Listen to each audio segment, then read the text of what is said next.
Comme Hervé Gattegno, on peut faire une carrière prestigieuse et controversée. Ses enquêtes sur les liens entre Roland Dumas et Jacques Chirac, sur l'affaire des frégates de Taïwan, sur l'affaire Clearstream ont soulevé des vagues. Plus tard, la publication des enregistrements du majordome de Liliane Bettencourt, ou ses liens supposés avec Nicolas Sarkozy dans l'affaire du financement libyen de sa campagne électorale, lui ont valu beaucoup d'ennemis. Descendant d'immigrés grecs, il est né en 1964 à Marseille dans un milieu plutôt bourgeois.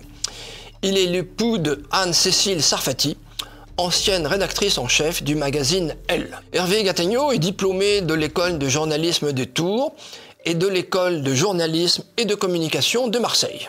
Très bref passage au Méridional avant de rejoindre le Nouvel Observateur. Sa carrière commence vraiment au Monde, en 1992, où il se spécialise dans l'investigation. D'abord très proche d'Edoui Plenel, avec lequel il se fâchera plus tard, il est nommé chef du service politique, puis rédacteur en chef de la rubrique France. Il restera au Monde jusqu'en 2007.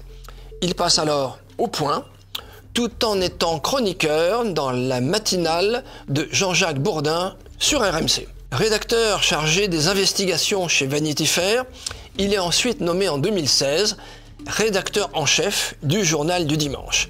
Il y est notamment chargé de gérer le rapprochement avec Europe 1.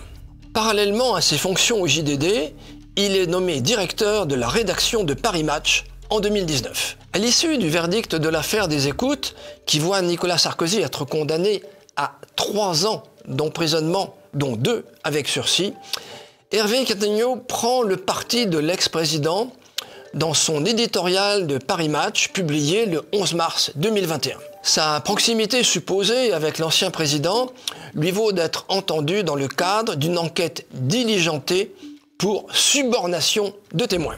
La cause, le troublant revirement de Zied Takieddine dans les colonnes de Paris Match, où celui-ci retire ses accusations concernant le financement libyen de la campagne de Nicolas Sarkozy.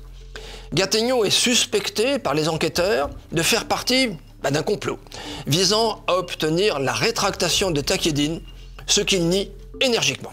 En octobre 2021, Hervé Gattegno quitte le JDD et Paris Match. Il rejoindra début 2022 le quotidien du 440, L'Opinion, où il forme un duo éditorial avec Laurent Geoffrin.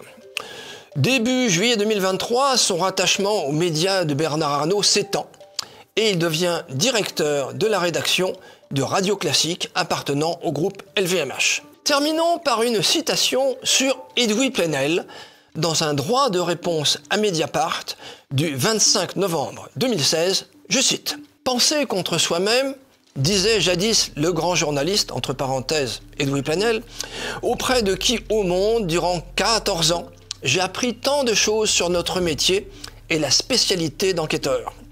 Les efforts particuliers qu'elle exige et les rudesses auxquelles elle expose.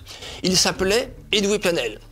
Il faut croire que ce précepte n'a plus cours dans le média qu'il dirige, Mediapart, tant les certitudes y tiennent lieu de vérification et les présupposés y supplantent les recoupements. » Fin de citation. Ce sera notre mot de la fin.